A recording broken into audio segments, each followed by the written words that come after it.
அப்பொழுது பார்வோன் யோசேப்பை அழைப்பித்தான். அவனை தீவிரமாய் காவல் கிடங்கிலிருந்து கொண்டு வந்தார்கள். அவன் சவரம் பண்ணிக்கொண்டு வேறு வஸ்திரம் தரித்து பார்வோனிடத்தில் வந்தான். பார்வோன் யோசேப்பை நோக்கி, ஒரு சொப்பனம் கண்டேன், அதன் அர்த்தத்தை சொல்ல ஒருவரும் இல்லை. நீ ஒரு சொப்பனத்தை கேட்டால் அதன் அர்த்தத்தை சொல்லுவாய் என்று உன்னை குறித்து நான் கேள்விப்பட்டேன் என்றான்.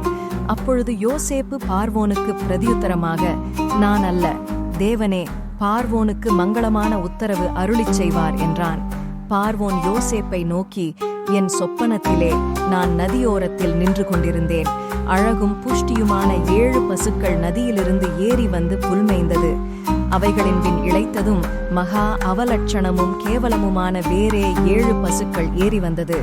இவைகளைப் போல அவலட்சணமான பசுக்களை எகிப்து தேசமெங்கும் நான் கண்டதில்லை. கேவலமும் அவலட்சணமுமான பசுக்கள் கொழுமையான முந்தின 7 பசுக்களையும் பட்சித்துப் போட்டது.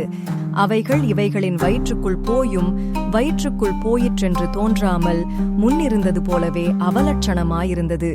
இப்படி கண்டு விழித்துக் கொண்டேன். இந்த வீடியோ உங்களுக்கு பிடித்திருந்தால் லைக் பண்ணுங்க, ஷேர் பண்ணுங்க, மறக்காம சப்ஸ்கிரைப் பண்ணுங்க. ஆண்டவர் உங்களை ஆசீர்வதிப்பாராக.